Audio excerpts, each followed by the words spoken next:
Hi, this is Dwyer, gamblersadvisory.com, here to talk about a fight that is being discussed in the heavyweight division.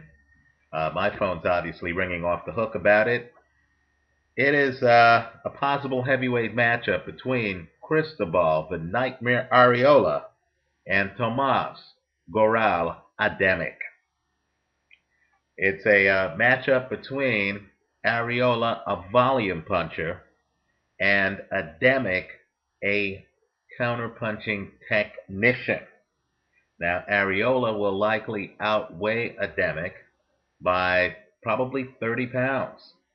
Arreola has the faster hand speed. Arreola has the bigger punch.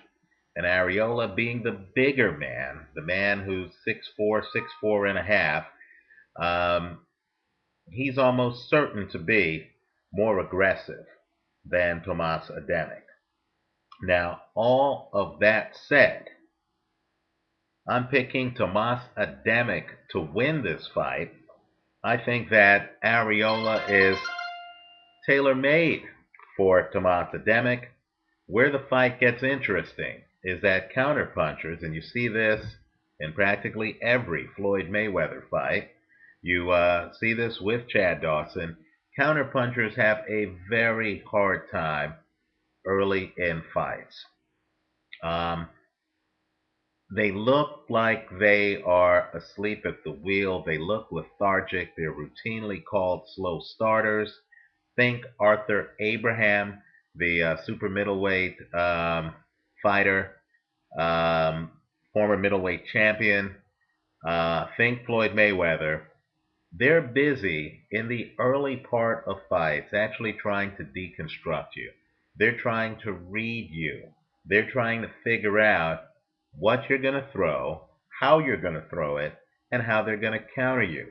So, if you go back and look at a film clip of counterpuncher Juan Manuel Marquez against lead volume puncher Juan Diaz, you're going to see that in the first round of that fight, it's not so much that Juan Manuel Marquez is overwhelmed by Diaz's greatness, uh, so much as it's Juan Manuel Marquez looking at Diaz throw his punches to kind of see what he can throw in response. So I expect Adamek to have a tremendously hard time in the first 4 rounds of this fight. He's going to be dealing with a younger, very aggressive fighter with faster hand speed and more power, literally trying to blow him out, trying to corner him, trying to treat him like Cristobal Arreola treated Chaz Witherspoon. I would encourage you to go back and look at the tape. So why am I taking Tomasz Adamek? Well, let me point out that Arreola has many holes. On YouTube, they have a film of Arreola against Travis Walker. You're going to see that Arreola was dropped in that fight. Now, I've received emails from people saying, hey, Arreola stood up to Vitaly Klitschko and never hit the canvas. Well, he did hit the canvas against Travis Walker.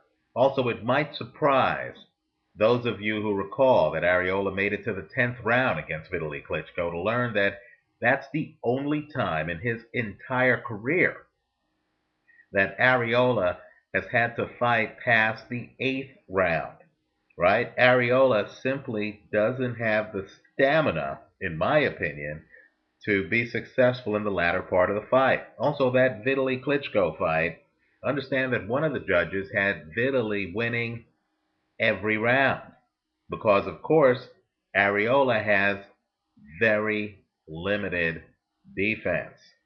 Very limited defense, right? Um, Now contrast that with Adamek, who actually went the distance his last fight against Jason Estrada at heavyweight.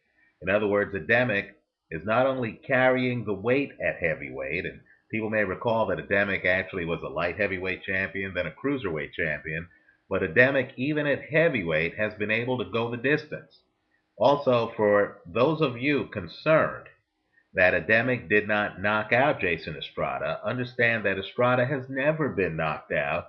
Understand that Estrada fought Alexander Povetkin. In fact, he fought Travis Walker. the guy who dropped Arreola before getting dropped himself by Arreola. And of course, Estrada went the distance in both of those fights. Right? Estrada is one of the hardest men to knock out in the heavyweight division. Also, keep in mind, Adamek has gone the distance a few times in his career. He went the distance against Steve Cunningham in the fight in which he won the Cruiserweight Championship. He also went the distance against Chad Dawson, and my longtime followers know I consider Dawson to be one of the very best fighters in the entire sport. Let me also point out, too, that Tomasz Adamek, in my opinion, um, throws the better combinations than Chris Arreola, has the vastly superior defense than Arreola. Also, for a heavyweight, he's actually more mobile than he was at cruiserweight. Look at the film of his fight against Andrew Golota. You're going to see that Adamek, who ultimately knocks out Golota in 5 rounds, is constantly on the move in that fight. He doesn't allow himself to get pinned against the ropes by Golota. He forces Golota to move around the ring, and then, of course, hits Golota with blistering counters for which Golota had no answer. So what I'm expecting in this fight is I'm expecting Arreola to come out and look good early. That's what Arreola does. He's going to try to jump on Adamek just like he jumped on Chaz Witherspoon, just like he jumped on Jameel McCline. He's going to try to jump on Tomasz Adamek. I suspect that Ademek's going to stick and move. He'll stay on the outside. He's going to be a gentleman about it early. Then I believe Adamek, who himself has power, as I said, at the heavyweight division. He knocked out Andrew Golota.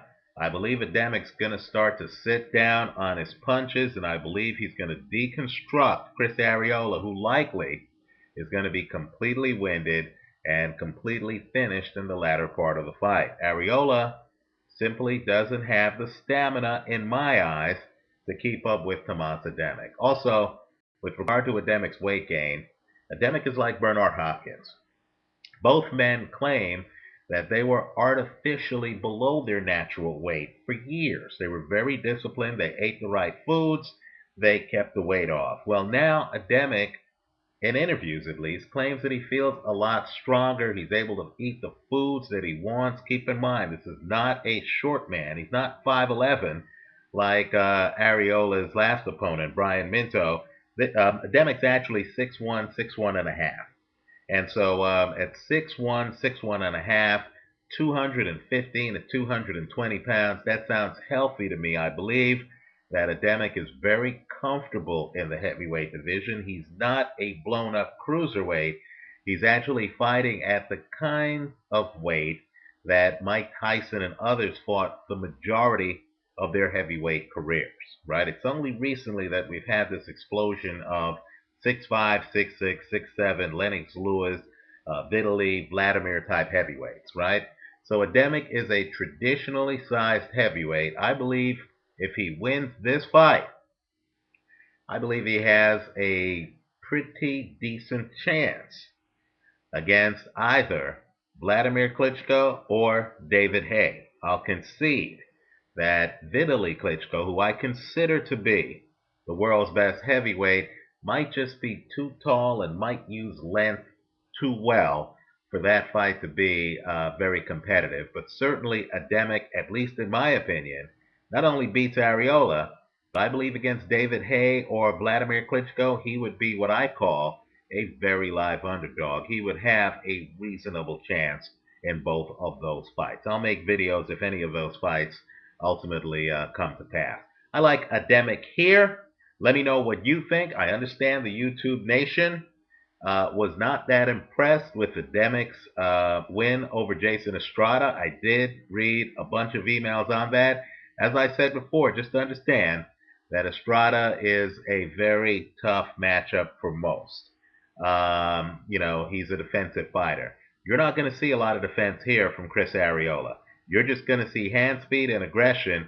Then he's going to get deconstructed. I'm expecting Adamek to dominate the later rounds and to take the fight. Visit us at gamblersadvisory.com, and thanks for watching.